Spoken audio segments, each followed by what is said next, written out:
led to the very shared view of the international society that Israel will face pressure and reconsider its foreign policy and military policy in the Gaza Strip or in the whole Middle East.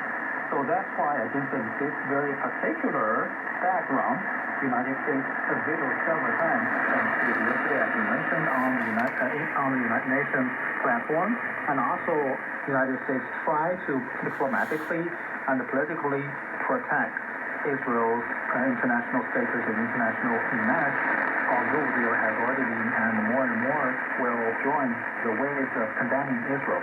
So that's why I think it is a very, very particular moment that the United States, on the one hand, should reconsider its policy in the Middle East, particularly its policy and try to join the camp of the international community to try to prevent the further escalation and further expansion of conflict.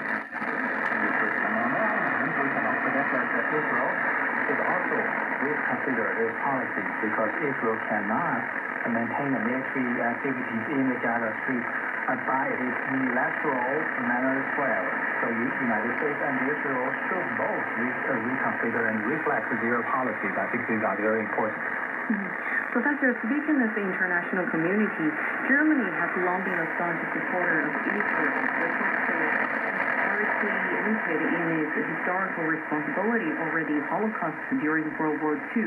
But now Berlin will stop exporting weapons that could be used in Gaza, while German public want all arms sales halted. How do you assess the government's decision and the public's broader demand? I think this decision from German government, and particularly the German Chancellor Merz, actually should be considered very symbolic. I mean, the symbolic is on the one hand, it's not very realistic. It will not impose very realistic influence for Israel government because Israeli military forces, Israeli government forces are not heavily dependent upon the deals with German. The German government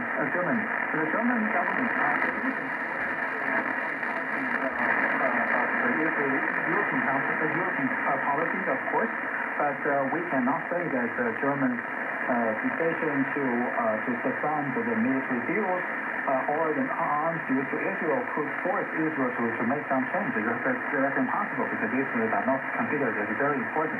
But on the other hand, as you mentioned, Germany actually after the World War II has been always very, very important and become a very important pillar to Israeli policies in the Europe. And also Israel holds